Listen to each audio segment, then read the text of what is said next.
Manodidina ny 4,000 ny isan'ireo olona nasaina ho amin'ny famondrana fahefana tanterahana rampitso eny amin'ny lampam-panjakana Iavoloha. Filoham-pirenena 5 no anatrika izany raha vaovao ary hatreto. Amin'ny asabotsy izao kosa aorian'ny fianianana taona no andray ny asa ny filoham-pirenena Rajoanarmampianina. Nahitana fiakarany 10 hatramin'ny 7 ariary ny solika teny amin'ny tobi-panjara solika manomboka androany. Tsy miaina mivantana amin'ny fiakarany io anefa ireo tombon-dasantsy noho ny fanapakevitra tsy avy amin'izy ireo, mitaky ny anjaran'izy ireo ankehitriny. Ankizilahy kely roa no notondrain'ny tovolahy iray ny asitra teny Ambohimanarina. Rehefa nataony fikarohana dia tratra ilaina vandoza. Nandany fiampiangana azy hatrany ity tovolahy nandritra ny fanadihadian'ny polisy azy eny ampelantanan'ny fitsarana ny raharaha. Raharaha fandroana tsy ara-dalàna na construction illicite ety amin'ny tanin'ny université Anakatso. Misy mibody mametraka borne avy hatrany ny tany. Misy idiran'ny domaine araka izany ity raharaha ity. Ny domaine izay izy irery ihany no manana fahafahana ny mialalana amin'ny famaritana ny tany. Rashid Mohamed, teratany pakistanais, mahavita manokatra tavoahangy miisa 700 be izao amin'ny andro raha mandritra ny 2 minitra ary ekeny Guinness de record ny zava-bitany.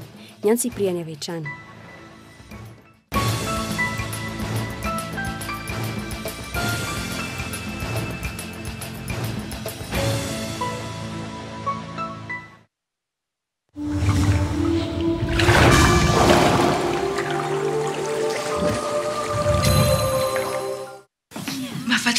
Zanakindry sady matory tsara ery izany.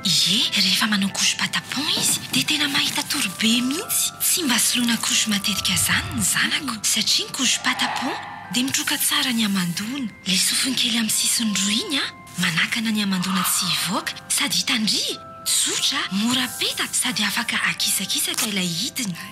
Ary indrindrandrindra mateza tsara ny couche patapon.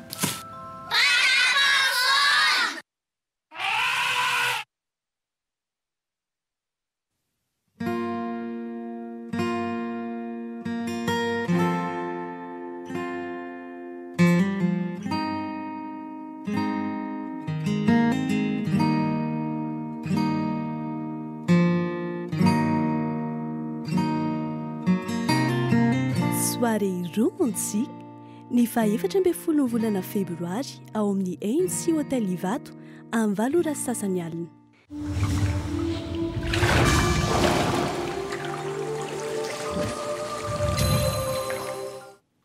Ankafaliana indray no hiarabananao tompo-kilasy tompovavy amin'ity hariva ity tonga tao anatin'ny fotoanan'ny fampahalalam-baovao ny KOLO FM sy ny KOLO TV isika amin'izao fotoana izao ary asainam-panajana ianao hanaraka izany hatramin'ny farany. Any tontolo makasika ny fifidianana hatrany hoetsika hanomboana ny fampahalalam-baovao amin'ity hariva ity vaovao momba n'izay tontolo ny fifidianana izay moa zany dia tonga eto andrenivohitra ny ampahany amin'ireo tompon'andraikitra samihafa tamin'ny birao mpandatsaham-bato tany amin'ny faritra maro ankehitriny. Ny alabato tamin'ny fifidianana solombavambahoaka no antony nanapahany izy ireo hevitra fa Ilobava. Distrika maro ihany koa no nambarin'izy ireo fa nisehoany izany alabato izany. Fanadihadiana ary. Sefipokotany sy mpikambana amin'ny birao mpandatsaham-bato ireto mijoro vavolombelona ireto ho any tao amin'ny komuna Ivohibe faritra Iorombe dia maro ireo tranga nisy tamin'ny birao mpandatsaham-bato. Anisan'izany ny efa fisokafan'ny firaketana tsoratra alohan'ny natongavany tao amin'ny SRMV na ny sampany informatika ny Senit. Misy ihany koa ny fanomezana fiaonana natao tany an-toerana izay nampiofanana ireo mpikambana amin'ny birao mpandatsaham-bato hifidy kandida laharana avy amin'ny Mapara. Tsy nitao ihany anefa fa nitoy izany tao iosy izay olona tsy fantatra no tonga nifidy tao amin'ny birao mpandatsaham-bato na dia efa fantatra ihany aza ireo olona misy 80 fa nampy ny anatin'ny lisam-pifidianana. Toy ny tany mena Matiloto, commune io tany Antsoha izay nisy ben tanàna iriry ihany sy ny mpiara-miasa aminy no anano fandasaham-bato izany anagnana ivavolombelo zany. Toraka izany koa moa zany tao amin'ny fokontany Morafeno misy bureau de vote koa, misy an'le président de vote atao hoe sy zakay izay ray aman-dreny izy io no président bureau de vote izay nitongavany mera-tanan-toerana ka nisy tonana an'le bulletin 20 nalasaka tao amin'ny urne izay ho an'ny kandida izay toanany dia ny numéro 14. Mahatratra 200 kilometatra ny elanelan'ireo faritra ireo amin'ny renivohiparitra na ny distrika. Manoloana izany dia ambaran'izy ireo fa aratra be vava no nisy ary nijoro mihitsy ny lehiben'ny fokotany abenonika iosy ny tantarany zava-nisy. Ity farany izay efa novidiana raha etsy saingy nolaviny izany ary tsy nandray vola ny tenany. Raha nizavany tranga indray dia nibe ny tanàna mihitsy no nandatsaka ny vato ho an'ny mponina tao an-toerana ho an'ny kandida larana fa 700 izay mbola avy amin'ny mapara. Ireo mponina kosa izay tsy nalala ny izony. Nararaotina ihany koa hoy ny fitantaran'izy ireo ny tsy fahaizany akamaroan'ny mponina namaky teny sy manoratra. Ery fifidiana teo dia nagnatony anahy amin'izay ireo eo amin'ireny vohitry centraline soa io dia hoe anao président tonga eto dia hamboaritsika le vato fa misy candidat teny atofagnanay nandroa numéro 14 atao hoe Ralava io dia hamboarinay io mba hamboarinay aloha le vato ka baoka aloha bao calme anao fa homenay lela vola ray hesa fa hamboarina le vato dia aho tamin'izay fotoana zay moa sy nandano sy nagniky fa nijiry zay fa misy kia sy afaka andaisa vato eo ty nandray bulletin na dia iray azy fa ny be ny tanàna sy ny chef fokotany ary ny mpiara-miasa aminy igny nandray bulletin nampisofosofoka zay sitrapony dia very maty mamepony zany safidiny le fokon'olo tokony honana safidiny zay ny zava-nisy tao ary masoko nahita io zaho magnatrika eo dia nataoko amin'izay ary tatry mba hiarovako tegnako. Mikasika ny zavantranga atao io sy orombe ireo ihany dia mijoro vavolombelona ny mpikambana amin'ny birao-mpandatsaham-bato izay naneho ny fahatahorany ihany aoriana ny resaka ifanaovany tamin'ny mpanao gazety ity. Olo roa lahy izy miara-miasa agnaminy dia naka ny teny anay tao dia hoe ny vato sy maintsy ataosika dia aterinareo agny asoa aminay. Ny hitako maso dia mikasika momba ny vato le vato 20 nalaina homena ny olo amin'ny kandidana numéro 14. Agnomezana anazy zany dia hoe hoazy mihitsy zany zay le vato. Izy zany ro nandrosaka an'le vato. Zay. Anatria pokon'olo. Ino mahazo ny fokon'olo atao satria horohoro nataony tamin'ny fokon'olo tao. Andresy tamin'ireo toerana nisian'ny alatra ireo avokoa ny avy amin'ny mapara raha ny fanazavana azo ihany. Efa eny anivon'ny CES ny atota taratasy sy ny profy rehetra momba izany raha ny fanazavana nentin'izy ireo. Ny vokatra ofisialy tamin'ny fifidianana solombavam-bahoaka izay andrasana ivoaka faravaratsiny ny 10 volana febroary ho avy izao. Afamandrona kosa ny fianianana izay ataon'ny filoha vaovao amin'ny oasabotsy ho avy izao dia anao izay fara hery ny fitondrana ny filaminana ny zandarmarim-pirenena, ny polisy-pirenena ary ny tafika malagasy. Fotoana moa izay anaovan'ny filoha era-Journal mampianina ny fianianany imaso-bahoaka sy anatrehany ny firenena. Ifantoka tanteraka amin'ny UHQ araka izany ny mpitandro ny filaminana ka izara roa ny fomba fiasa. Eo alohan'ny fiarovana ny mamasina fa itsakilan'izay kosa ny fitandrona ny filaminana ho an'Antananarivo sy ny manodidina. Miara-miasa amin'ny komina Antananarivo izy ireo amin'ny fandaminana ny fifamoivoizana ary ho tapaka avokoa ny lalana miazo ny mamasina amin'ny fotoana io. Efa vonona amin'izay mety ho fanakorontanana rehetra moa any mpitandro ny filaminana raha ny nambaran'izy ireo tamin'ity androany ity. Misy ihany ny mbola tsy mankasitraka iny valim-pifidianana iny ary raha manseman io filatananareo aza sy mitonga terinay dia mbola mety isy ihany koa ny mikasa anao fanakorontanana amin'io andro ataontsika hoe manana-tantara ny Madagasikara io. Noho izany ny aton'ny fitandronan'ny filaminana izay iarahan'ny polisy-pirenena ny tafika malagasy ny gendarmerie ary ao ihany koa ireo tompona andraikitsy ny sécurité amin'ny anim-patakana isan-karazany dia ny direction ny sécurité présidentielle zany na ny direction sécurité ny ACC na ny CES sy direction sécurité isan-karazany dia nanao fivoriana zany anapahana izay andraikitra ho raisina mba ahatanteraka io fanaovana republika veterano io ao anatin'ny filaminana sy ny fampiparimana. Amafisina tanteraka ny fiarovana ny kianja be ny mamasina amin'ny alalan'ny fisafona, amin'ny alalan'ny fisavana isan-karazany na ao anatiny na aty ivelany. Ohatran'izay manerana ny tanàn'Antananarivo amin'ny alalan'ny fisafona na tongotra zany na anatina fiara. Ary efa misy koa ny andiana tany filaminana efa vonona andraindraikitra avy hatrany raha sanatria misy Eo amin'izay lafiny politika izay hatrany dia fampihavanana tena izy no ilain'ny firenena malagasy amin'izao fotoana izao na ny comité de réconciliation nationale na ny CRN no afaka natateraka izany satria isika ao anatin'ny repoblika fahefatra raha ny fandresendahatra ilalatiana Ravolomanana anatin'ny anklafy Zavelbera manampy ny profesora Zafy amin'izany moa ny avy amin'ireo ray aman-dreny am-panahy zany hoe ny FFKM mbola maro ireo gadra politika no any am-ponja eo ihany koa ny tsy fifankazahoana eo amin'ny lafiny politika antony tokony anoloana ny FFM ho CRN araka ny fanampanazavana izay hoentiny ilalatiana Ravolomanana. Raha fampanjakana mbola mitoetra le FFM satria tsy vita le tetezamita, tsy vita le fampihavanana. Zavatra hitantsika nefa io FFM io nandritra ny tetezamita dia tsy nanao afa-tsy nandinika ny antotan-taratasy mifampitsorakeloka. Tsy vita akory ny tena nametraka an'le fitoniana teto amin'ny firenena ka zay milaza ny mahatonga amin'ny teny hoe le FFM koa dia tokony hosoloana raha fampanjakana tena maharitra institution tena maharitra dia CNR zay everiko fa ny ray aman-dreny Zafy Albera sy ny ray aman-dreny FFKM no tomponantoka amin'izany.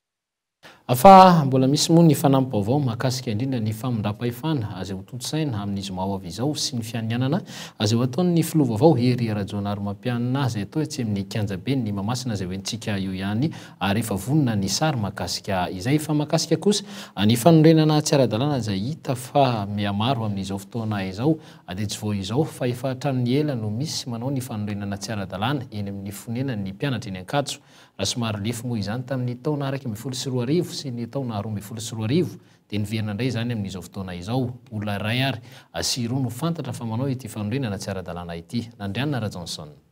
Efa nivezivezy matetika etỳ amin'ny tribonaly ny raha fanorenana tsy ara-dalàna na ny construction illicite etỳ amin'ny tanin'ny université aty Ankatso. Misy mibody mametraka borna avy hatrany ny tany. Misy idiran'ny domaine araka izany ity raharaha ity. Ny domaine izay izy irery ihany no manana fahafahana hanome lalana amin'ny famaritana ny tany. Tsy nahinom-peo izy ireo rehefa nandalitra ety ny mpanao gazety. Olona ambony sy manan-katao no fantatra fa migeza ny tany atsokosoko. Raha ny lalàna kosa tsy azo atao ny mamaritra tany ao anatin'ny tampon-panjakana tahaka itony. Mahafantatra aloha misy an'izay satria za koa mipetraka ety. Misy an'izay mampitabataba ny olona moa tao Ankatso teo rehefa nisy fampitoraka tamin'izay mihitsy. Dia efa misy zany izy ety. Fiampera angamba aloha raha tsy hoe le zareo mpitondra fanjakana mihitsy mandray andraikitra amin'le izy tsy mety satria raha ohatra hoe ny ety zao mety tsy havita lizy fa mety ho fampisongotsongona or zareo hoe mahafantatra olona ambony le entretenienina dia fampisongotsongona any dia tsy tafaboaka mihitsy le izy fa raha tsy ny any ambony any zany manao an'le tsy mety tsy ho vita. Izy aloha hita hoe manotohana an'le fampianarana ety amin'le ankizy satria le cité universitaire mantsy zany dia tokony mba hoe cité any ny ankizy ihany mpianatra na ny mpandraraha nefa misy olona izay mahita eto zao fa misy mpandraraha eto mamorona trano ety tsy fantatra zany hoe lalana vaizana fa zareo manao an'le izy mahita an'izay zany le olona sasany koa avokoa ry zareo mamandrika manangana mihitsy ary ety amin'ny faritra université zany. Izy moa zany raha hoe ny hevitra manokana momba an'izy aloha dia tsy fantatra hoe fa amin'izany le alalana na fantatra zareo manao an'le izy avy ety amin'ny université ve sa any amin'ny topografia mihitsy ve sa ahoana le fomba azony zareo manangana an'le izy. Anisany miteraka fanakorontanana ety amin'ny fonenan'ny mpianatra ny fanorenana tsy ara-dalàna. Antony iray mahatonga ny tsy fandriam-pahalemana ety an-toerana izany.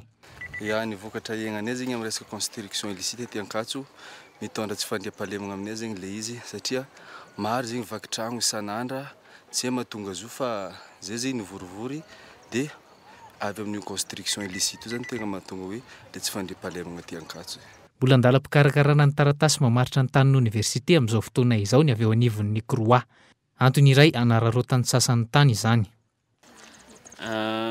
Ny tanin'ny université zany zay toerana izay misy ny domaine université aloha mazava azy dia misy koa ny ety amin'ny cité universitaire.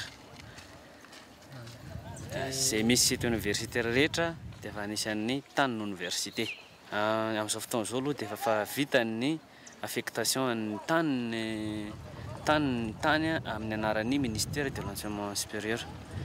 Dia zany hoe zany amin'izao fotoana zany io tany rehetra izay hitantsika ety Ankatso 1 sy Ankatso 2 io zany dia efa affecté amin'ny anaran'ny ministère.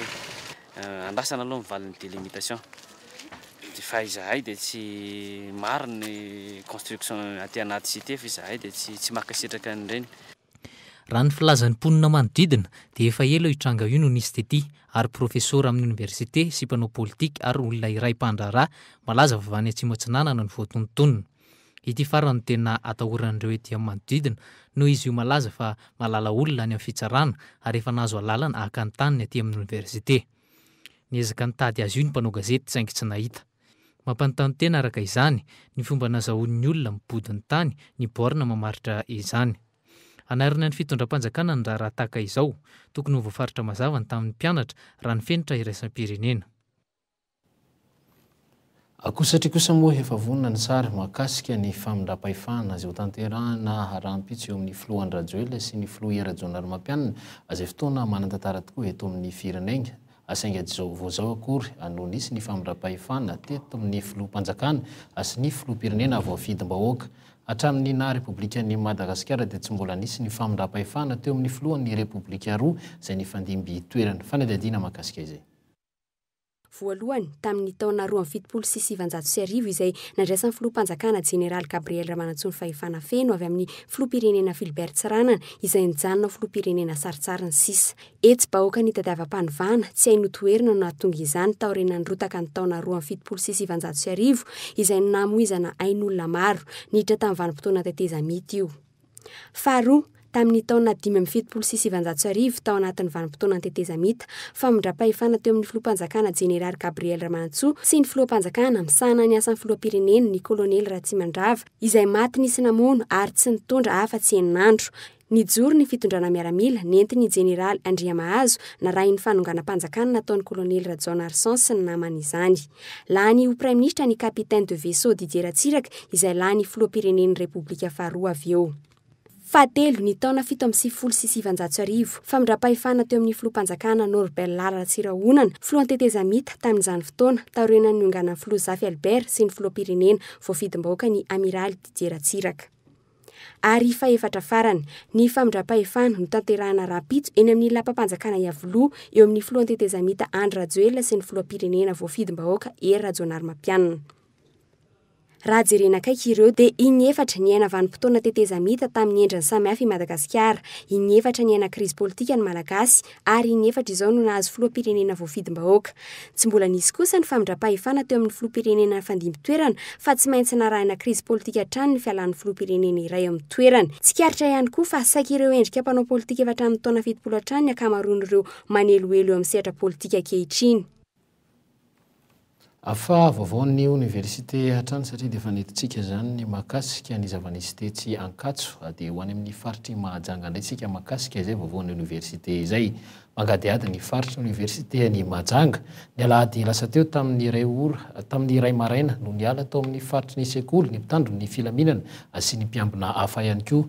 Taorin'izay dia simba ny fitaovan'ny sekoly nanjavona ny fitaovana sarobidy maro ankoatra ny ireo potika nandritra ny fifanjevona. Ilda Asinjoza iraka manokana tany an-toerana. Aminay tanteraka ty sisa tavela le andro tegna miazy sy azy fa après le tifitra iny après le nisy le fandravagna be nataondreo na voanio. May ny tranon'ny mpiambina potika ny fitaratra rehetra tamin'ny trano fianarana sy ny biraon'ny tompon'andraikitra. Simba ny fitaovana fampianarana toy ny solosaina sy ny fahita lavitra ary ny vidéo projecteur. Antapitrizan'ny fahasimbana raha ny tomba maso natao ty an-toerana. Tsy nisy trano iray tsy nahitana fahasimbana tamin'ny université ity taorin'ny alan'ny mpitandro ny filaminana teny. Salle de classe mo presque potika daholo ny vitre, ny salle informatique, ny ordinateur sasany zay zakandreo nentindreo fa zay tsy zakandreo mipotipotehandreo. Dia amin'ny bureau ny administratif sy bureau ny directeur moa tena nakorotana andreo tanteraka dia misy dossier miparitaka aloha maro dossier very. Tsy misy mpiambina ary tsy nahitana tompon'andraikitra miandry raharaha na ny asa na iray aza tety amin'ny université ny Mahajanga. Gaboraraka ny zava-misy araka izany hatramin'ny afaka maly. Ankoatr'ireo zavatra simba maro ihany koa no very sy nisy naka tao anatin'ny birao sy ny efitrano isan-karazany. Ordi de bureau 11, complet zany izy écran plat 17 pouces. Dia zay zany nangalana zareo tato miaraka amin'ny câble rehetrarehetra dia fil rehetrarehetra koa zany. Dia Tetsy koa nisy any administration zany ny ordi amin'ny bureau miaraka amin'ny imprimante vaovao be anankiray.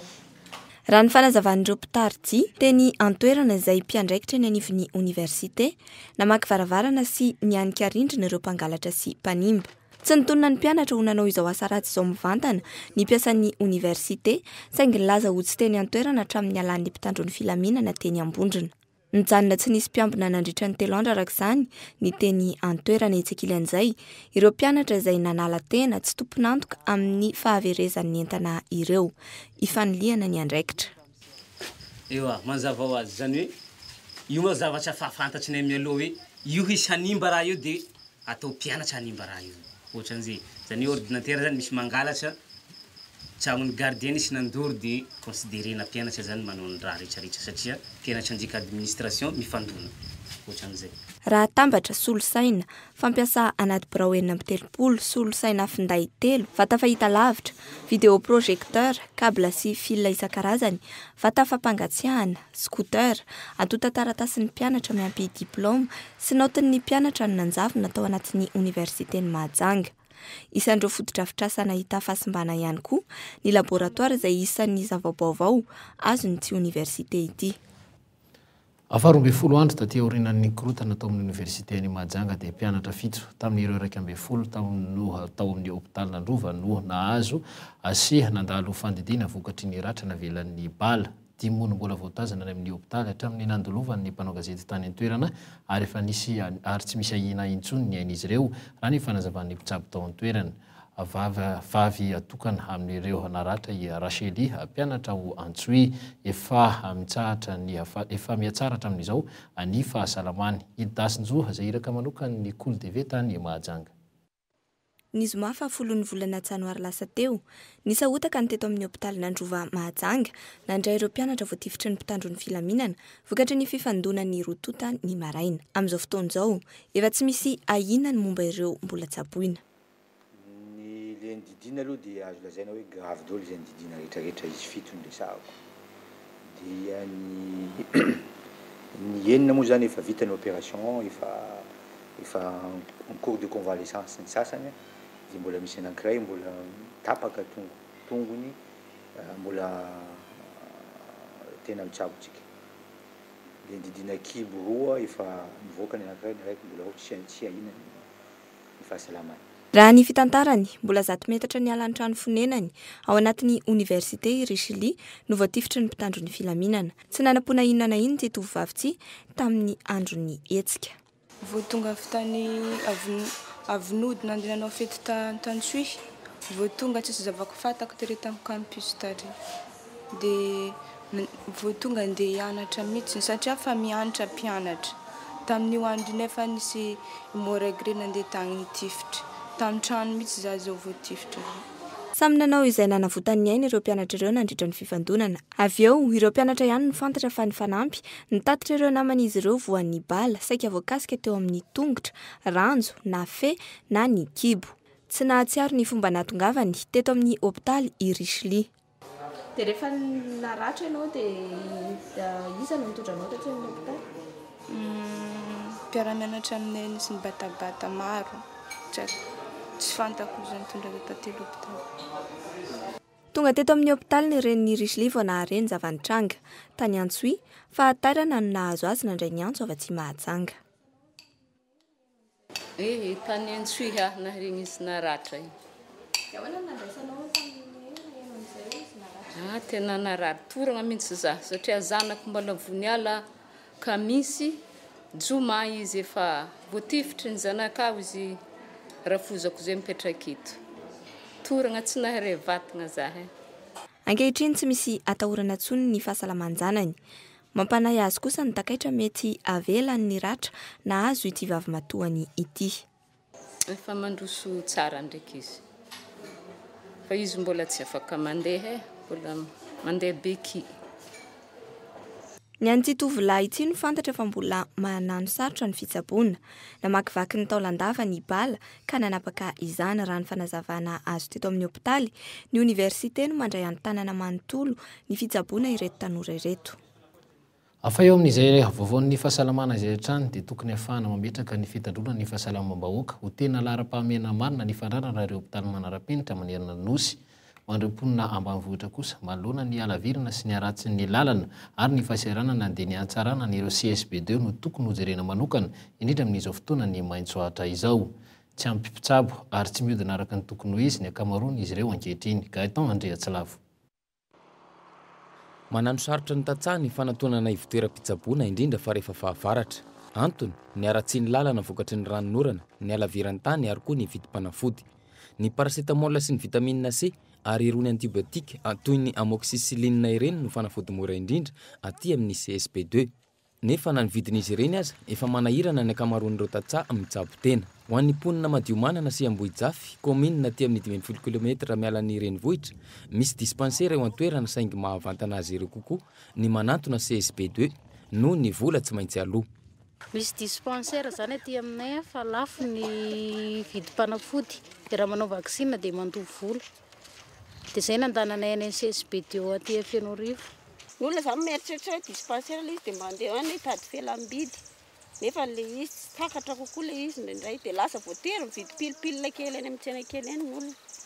Araka izany, ny CSP1 sy ny CSP2 no tena manakaiky kokoa ny mponina eto amintsika. Misy 320 izy ireo ho an'ny distrikana Antananarivo Atsimondrano manokana izay samy miasa daholo. Raha mikasika ny hopitaly manara-penitra kosa, naneho ny heviny ireo mponina ireo.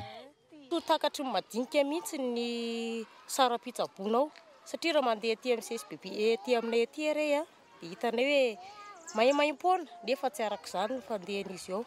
Tena ambony degré ny vidin'ny zavatra tokony atao entina mananao satria vohiditry ny hopitaly ianao dia fa vola be zany no azonao entinao vao miditra vao tafiditra ianao vao tafiditra azy. Dia izy aloha tsara ny ankapobeny fa misy mahatakatra moa misy sy mahatakatra ny fahefa-mividy ao.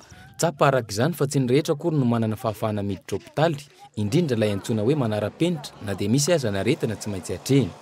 Na dia izany aza, efa misy fepetra raisina manokana ho an'izay tena sahirana eo amin'ny fitsaboana raha ho an'Atsimondrano manokana. Misy fandaminana izay efa ezahana alaminy. Zavatra misy zany aloha ny anay ny olona sahirana dia misy fandraisana tanana maimaimpona ny olona sahirana. Zany hoe ny olona sahirana ireny zany isaky mifoky tany dia misy lista zany apetraka amin'ny tobim-pahasalamana dia ireny olona ireny tena tsaboana maimaimpona amin'ny resaka fanafody. Mipetraka araka izany ny fanontaniana, anahoana ity hopitaly vaovao ity eo amin'ny fandraisana sy fikarakarana ireo marary tsy manana ny fahefa-mividy. Tsy ny marary rehetra raha teo no afaka hiazakazaka hamonjy ireny vohim-paritany, nefa ny any ambanivohitra no tena misy ny famokarana. Eo amin'ny lafiny ara-toekarena kosa indray dia natana fiakarany 10 ka hatramin'ny 90 ariary ny vidin'ny solika teny amin'ilay tobi-patinjara nanomboka tamin'ity androany ity. Tsy miaina mivantana amin'ny fiakarany eo anefa ny tombon-dasantsy noho ny fanapahan-kevitra tsy avy amin'izy ireo, taky ny anjaran'izy ireo ankehitriny. Ny Andro Randrenarsoa. Tato anatin'ny 3 volana indroa izao no niakatra ny vidin'ny solika. Fiakarana 70 ka hatramin'ny 100 ariary no nisy ny 15 novambra tamin'ny taondasy. Ho an'ny androany kosa tafakatra 10 sy 704 ariary ny gazoal, raha 704 ariary izany teo aloha elanelana 10 ariary. Nahitana fiakarany 70 ariary kosa ny lasantsy, raha 703 sy 3 ariary izany teo aloha dia efa 10 sy 500 sy 3 ariary izany ankehitriny. 570 ariary kosa ny fiakarana ho an'ny solika fandrehitra, 400 sy 400 ariary no lasa 550 sy 300 ariary ankehitriny. Tsy mbola io anefa no vidin'ny tena izy raha nambaran'ny filohan'ny GPG LSS. Le atao hoe comité technique zany ny voro maleriva izay mariako eto aloha fa tsy ao anatin'izay comité technique izay ny mpivarodasantsy fa ny ao anatiny zany compagnie pétrolière, ministèren'ny angovo, ministèren'ny hydrocarbure, dia ministèren'ny OMH, dia ministèren'ny finance. Sy tsy fantatro izay olona ao anatiny fa izay aloha tsy any anatiny. Fa nanapa-kevitra zany zareo fa aleo ho ampiakarina ny vidin'ny solika satria tsy zaka ny trésor tsony ny fandoavana ny subvention izay tokony aloha. Raha ny fahafantarako azy aloha mbola lavitra le vérité des prix. Mbola tena lavitra le vérité des prix raha raisina fotsiny ohatra ny prix-ana lasantsy zao dia fantatro hoe mbola tokony hitombo any amin'ny 350 ariary na 400 ariary ihany io prix io. Tsy avy amin'ireo mpanjara solika kosa ny fanapahan-kevitra ny amin'ny fampisondrotana ny vidin-solika. Manodidina ny 500 tapitrisa litatra eo no solika lafo manerana ny Madagasikara isam-bolana. Raha ny voafaritry ny didi-panjakana dia $20 isaky ny metatra toratelo, izany hoe manodidina ny 470 ariary isaky ny litatra no anjara ny tompo-dasantsy. Hatreto tsy voaady izany. Ny anay ihany 2.30 isaky ny litatra ihany no 2.30 dia izay ihany no fitombom-barotra eo anatiny. Ka na miakatra ohatran'iza na miakatra ohatran'iza dia izay moa izany ny anisan'ny nataonay ary efa manomboka izay miresaka amin'ireo kompania petroliera hoe tokony hojerevanareo kosa ny mombanay. Na izany ara moa misy koa ny fanjakana tokony hijery ihany satria tao anatin'ny décret navoakany dia ozy izy hoe anatin'ilay structure de prix navoakany dia milaza izy hoe $20 par mètre cube ny tokony ho azon'ny gérant. Tsy mahavelona an'ilay gérant intsony izany $20 par mètre cube izany. Tokony hiakatra any amina $30-35 any ny fieritreretanay amin'izao fotoana izao satria efa tena ela taona maro izay tena efa nangidy tao anatin'io fitantanana ny tombona solika io. Ahina araka izany ny fiakaran'ny solika tsikelikely mandritra sy taona 414 ity na dia efa noho izany fitondrana teteza mitahotazonina azy izany vidiny izany. Hatramin'ny volana Jona ihany koa no voafaritra fa tsy tokony hakaran'ny vidin-solika. Eo amin'izay pejiny toekarena izay hatrany dia anisan'ny vesatra goavana eo amin'ny kitapom-bola-panjakana ny famatsim-bola ho an'ny jiro sy rano malagasy na ny jirama sy ireo kampanian-tsolika mba tsy hisiany ny fiakaram-bidy. Ny farana ny tetezamita efa samy miandrana politika ahafana fitantanana ara-toekarena vaovao ireo mpisehatra eo amin'ny fikirakirana ny vola-panjakana. Miandro Randrena Soatra no mitatitra makasika izay vaovao izay. Taona 2024 vola 270 faingo roa lavitrisa ariary no banga teo amin'ny kitapom-bola-panjakana noho ny fampiatona ny entran'ireo kampania-tsolika amin'ny fanafarana solika. Vola izay tsy niditra tamin'ny faditseranana, ny ena ihany koa ny fanafarana entana. Ny 170 ny vina ihany no tratra, na tratra 470 lavitrisa ariary ny vola niditra tamin'ny faditseranana ny taona 2024. Mbola mihiba ihany anefa io teti-bola hiditra amin'ny faditseranana io ho amin'ity taona 2024 ity noho ny fifanekam-piara-miasa amin'ny vondrona Europeanina. Ny indro kely fotsiny dia tsara fantatsika fa misy ny fampiarana ny accord de partenariat économique intérimaire manomboka amin'ity 2024 ity izay misy apahana aba zany mety miala amin'io satria efa manomboka miatra ny fanafoanana ny aba amin'ny entana avainy amin'ny Union Européenne. Izay zany dia everina fa eo amin'ny 50 lavitrisa ariary eo ny vola tsy ho azo noho io le accord de partenariat io. Etsakilan'izay ny tahirim-bola-panjakana ihany koa no mameno ny 20 lavitrisa ariary amin'ny vola mihodina ao amin'ny jirama. Raha toka 730 lavitrisa ny vola miditra amin'ny jirama isan-taona dia 750 lavitrisa ariary no vola mivoaka. Manampitrotraka izany ny fanampiana avy any ivelany mitetina 70 lavitrisa $, izay miato amin'izao fotoana izao. Raha ny voafaritry ny lalàna mifeny teti-bola amin'ny taona 2024 dia mbola hisy ireo famatsim-bola mba tsy hisiany ny fiakaram-bidy. Tsy azo ialana intsony ny fampiarana ny tena vidin'entana eo anivon'ny tsena araka ny fanazavan'ny ministry ny vola sy ny teti-bola. Ny momban'ny subvention dia mbola politika ao anatin'ny lalàna mifeny teti-bola amin'ity taona 2024 ity koa satria efa taona maromaro izay no mitazomina tsy hetsika ny vidin'ny solika na ny vidin'ny saran'ny jiro ngamba ny lazana azy sy ny rano tao amin'ny jirama dia tsy afaka nataon'ny ray mandeha reny satria tsy maintsy iverina amin'ny laoniny ihany ny fitantanana ny toe-karena, iverina amin'ilay atao hoe vérité de prix satria ao anatin'ny libéralisation dia tsy maintsy miverina amin'ireny ka dia alohan'ny isiany politika dia hoe hipetraka amin'ny fidiran'izay gouvernemanta vaovao avy eo dia mandeha tsikelikely aloha. Mijanona ho fepetra noraisina nandritry ny tetezamita ny famatsiana mba tsy hampiarana ny vidin'ny tena izy. Andrasana ihany koa ny fiverena ny famatsim-bola avy any ivelany izay miankina amin'ny fifampidiniana sy ny filana.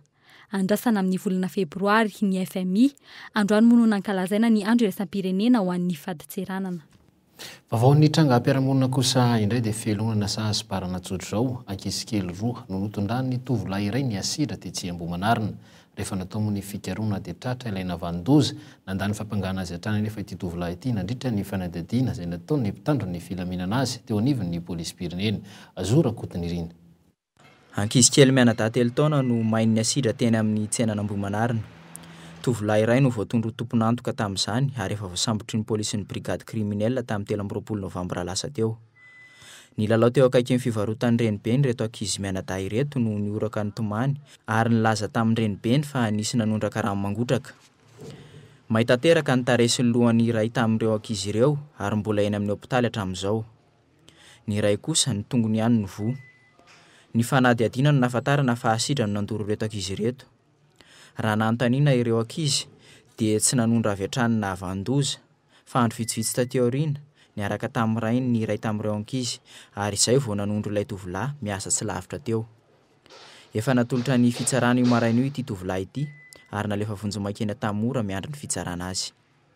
Vaovao ara-tsosialy hatrany dia miseho lany ny aretina mikiky ny fitantanan-daharam-panjakana eo amin'ny lafiny fampianarana.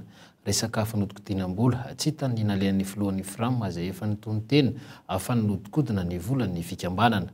Ny korotana ny fampianarana tao amin'ny EPP Andavamamba io maraina io anisy ireo mpampianatra no namoaka mpianatra, ireo iray aman-dreny kosa ny rohitra ny azo ny trano fonina ilay lehibe ny fikambanana. Zora kotinindrina. Ny ankizy mpianatra teto no mizaka mivokatry ny kolokolo sy ny firaisana tsokombakomba ary ny fitiavam-bolany lehibe.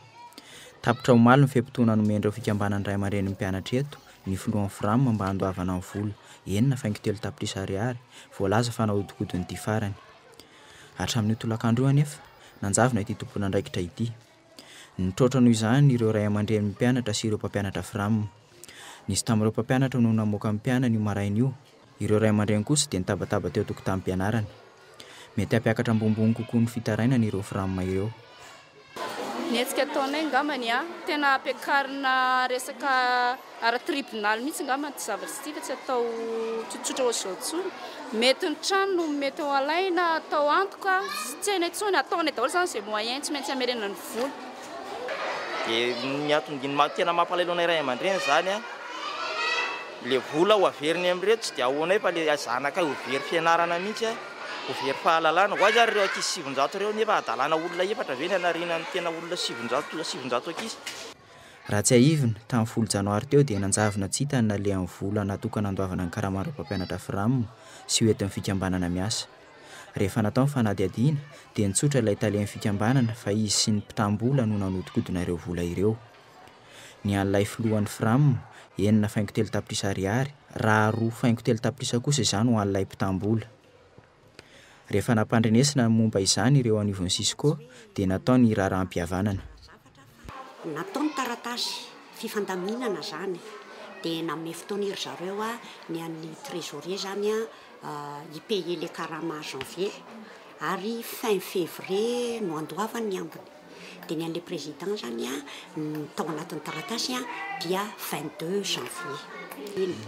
Dia tonga zany ny androany maly le daty 22 dia tonga zany maly dia ny andro le mpampianatra arak'le taratasy dia tsy nisy.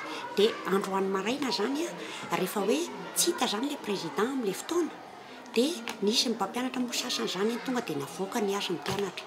Tsy voatero avy amin'ny fanjakana foana araka izany ny olana mahatonga amin'ny fahatarany karama mpampianatra FRAM fa misy ihany koa ny fanodikodinam-bola ohatra velona ity eto Andavamamba ity. Monkorotana vokatra izany ny fampianarana eto amin'ity sekoly ity hatramin'ny isian'ny tranga io. Ity sekoly ity izay manana mpampianatra karamain'ny FRAM misy 120. Vaovao ny kolotsaina kosa indray dia nitanterana omaly tetsy amin'ny FT Andavamamba ny fanofanana izay niarahana tamin'ireo mpanao asa tanana malagasy.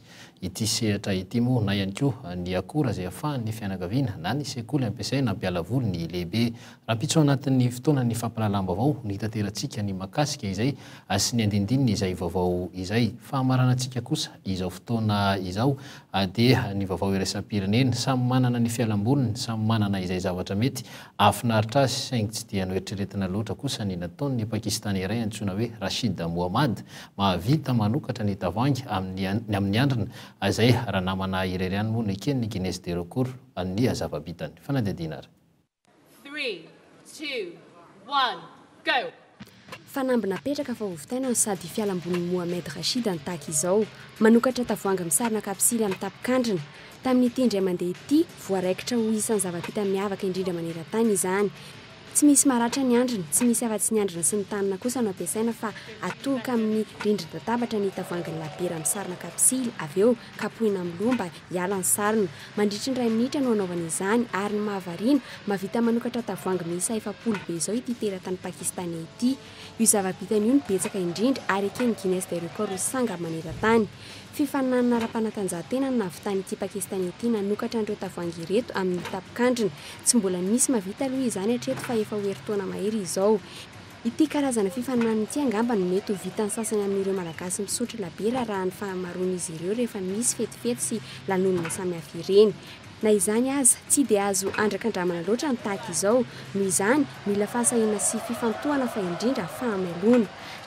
raha sanatria mantsy ka disy na variana kely mety ny tapikandrina no vaky sy maratra mafy izay vao hoe ny fianarana nataon'ny vahiny no nivadika eo ratra tsy takona fenina toy ny vahiakandrina araka ilay ohabolana ade iny vaovao eo amin'ny sehatra iraisam-pirenena vaovao mahaliana moa anisan'ny zava-bita tsara indrindra no narahantsika teo izay no amaranana ny fotoana ny fampalalam-baovao tamin'ity hariva ity isorana anao tompo klasy tompo avy nanaraka izany hatramin'ny farany dia mame fotoananao indray ho amin'ny arahampitso